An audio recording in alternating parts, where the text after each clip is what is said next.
안녕하세요. 투자자 순수보입니다.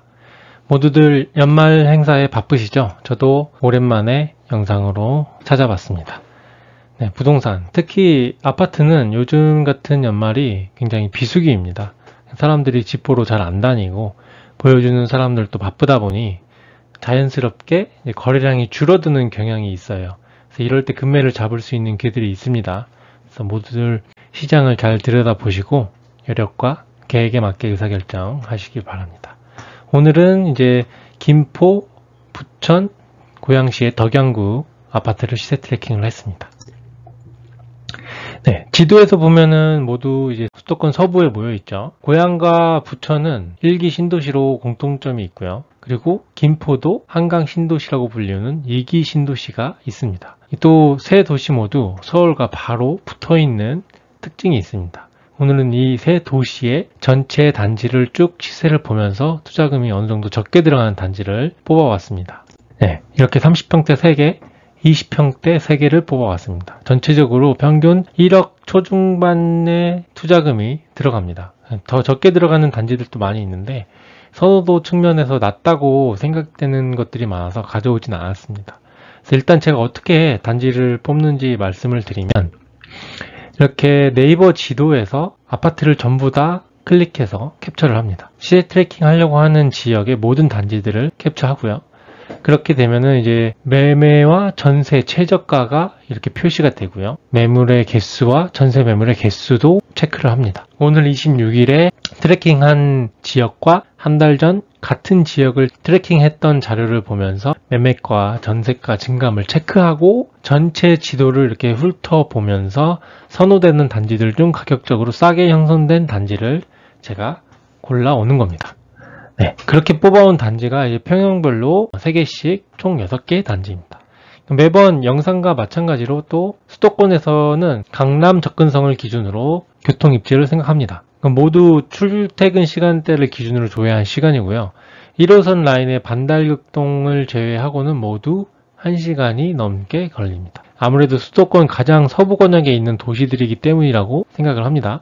전체적으로 교통이 그렇게 좋지는 않다라고 생각하시면 될 것 같아요. 그럼 하나하나 단지별로 설명을 드려보겠습니다.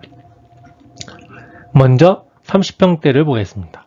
김포의 골드라인이 있는 청송 현대홈타운입니다. 2001년식 단지들이 이렇게 모여있는 생활권으로 이제 구축이라고 볼 수 있습니다.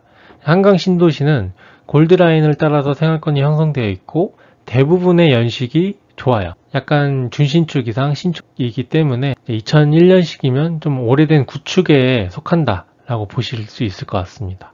그래도 단지는 구축이지만 주변의 신도시 인프라를 충분히 누릴 수 있습니다. 앞서 김포는 서울이랑 붙어 있는 곳이라고 말씀드렸는데 김포의 고촌읍이 서울과 붙어 있는 곳에 해당하고 2기 신도시인 한강 신도시는 거의 수도권 최외곽이라고 보시면 되겠습니다. 때문에 가장 큰 업무지구인 강남으로 들어가는데 1시간 반이나 걸리죠. 네, 교통을 빼고 보면 좋은 지역이지만 교통이 너무 낙후되어 있는 게 단점이 큰 곳입니다. 가격은 4억에 전세 2억 5천으로 투자금은 1억 5천만 원이 들어갑니다.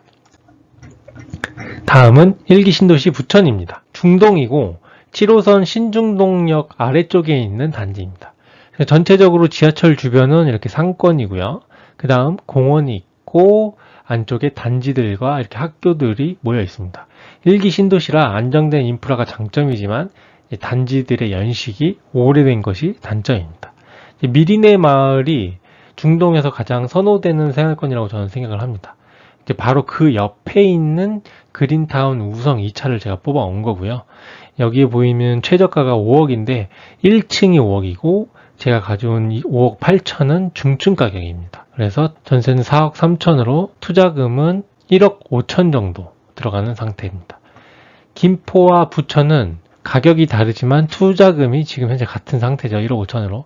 서울에 부천이 확실히 더 붙어 있고 서울 출퇴근과 1기 신도시 인프라를 이용할 수 있는 부천이 김포와 같은 투자금이라면은 장기적으로는 부천이 투자로 우세해 보인다는 생각이 듭니다.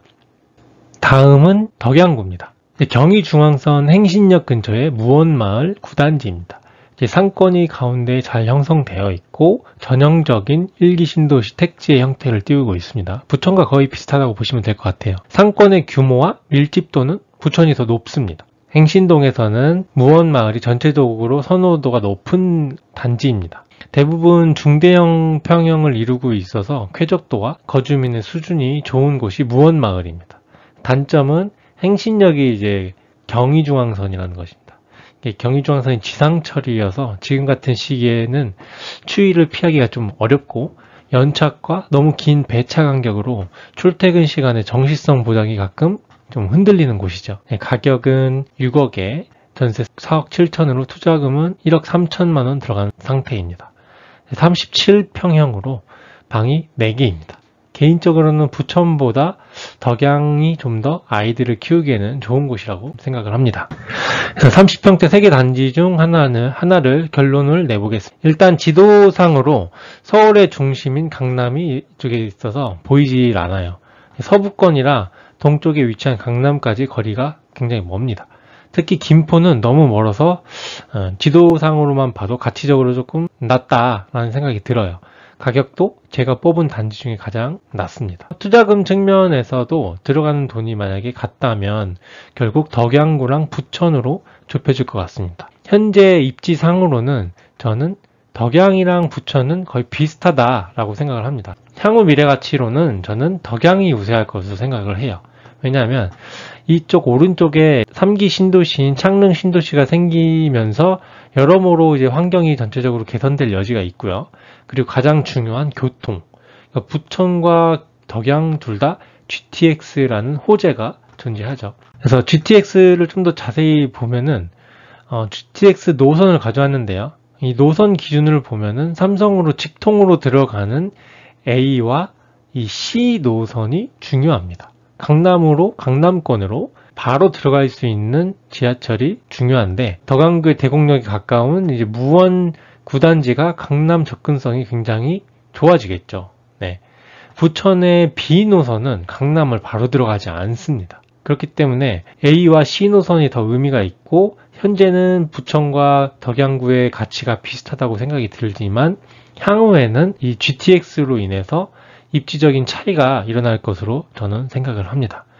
더군다나 부천의 B 노선보다 A 노선이 좋은데 사업 단계도 훨씬 빠릅니다. 이미 착공이 들어가 있죠. 그래서 먼저 개통돼서 덕양구가 입지가 좋아지고 관심도 계속 높아질 것으로 생각이 듭니다. 현재 투자금도 2천만 원이 덜 들어가니 부천과 덕양구 단지 중 덕양구 무원 9단지가 좀 더 저는 의미 있을 거라고 생각을 해서 뽑아봤습니다. 네, 다음은 20평대 3개 단지 말씀드려보겠습니다. 20평대 첫 번째 단지는 부천입니다. 1호선 송내역 근처에 있는 반달 극동이고요. 부천의 상동으로 중동보다는 좀 더 선호되는 지역입니다. 다만 이 상동에서 최하단에 있는 반달 마을은 상동 생활권에서 살짝 순위가 밀리는 지역이긴 합니다. 그래도 아파트가 이렇게 밀집되어 있고 상권과 교통이 잘 형성되어 있습니다. 네, 복도식 구조로 방 2개로 되어 있고 가격은 3억 7천에 전세 2억 4천으로 투자금은 1억 3천만 원 들어가는 상태입니다. 다음은 다시 덕양구의 행신동입니다. 소만마을 10단지이고 경의중앙선 강매역 앞에 있습니다. 부천과 같은 1기 신도시급이면서 주변이 조용한 생활권입니다. 마찬가지로 복도식 방 2개 구조이고 3억 6천에 2억 8천으로 투자금은 8천만 원 들어가는 곳입니다. 다음 마지막 단지입니다. 같은 행신동에 있는 햇빛 22단지입니다. 이게 지하도인데 지하도를 통해서 대곡역까지 바로 접근이 가능한 단지입니다. 향후 GTX-A가 개통하게 되면은 대곡역으로 들어올 거기 때문에 강남 접근성이 매우 좋아질 것으로 보입니다. 위쪽도 이제 화정역 3호선이 있어서 이용하기 쉽고요. 현재는 가장 싼 가격대인 3억 1,500에 전세 2억 6천으로 투자금 거의 5천만 원 정도로 들어가는 단지입니다. 소만마을보다는 입지적으로 가격적으로 현재는 싼 곳이긴 하지만 GTX가 들어오게 되면은 입지가 조금 바뀌지 않을까 생각을 합니다. 거기다 복도식이지만 방이 3개죠. 그래서 내부적인 장점이 있는 단지입니다. 20평도 마찬가지로 결론을 내보겠습니다. 이제 부천과 덕양 모두 비슷한 가치라고 아까도 말씀드렸어요. 그래서 가치를 생각하면은 투자금과 매매가가 적은 덕양이 투자로 좀 더 적합해 보이고, 아까 말씀드린 GTX 호재로 교통 입지가 상승할 미래 가치가 좀 더 높은 곳이 덕양구라고 생각을 합니다. 저는 그중 방이 3개이면서 대곡역과 더 가까운 행신동에서 약간 중심지에 위치해 있는 햇빛마을을 골랐습니다. 네, 이렇게 오늘도 수도권 서부 권역의 아파트를 뽑아보고 결론까지 말씀드렸습니다. 내일도 다른 지역으로 찾아뵙겠습니다. 감사합니다.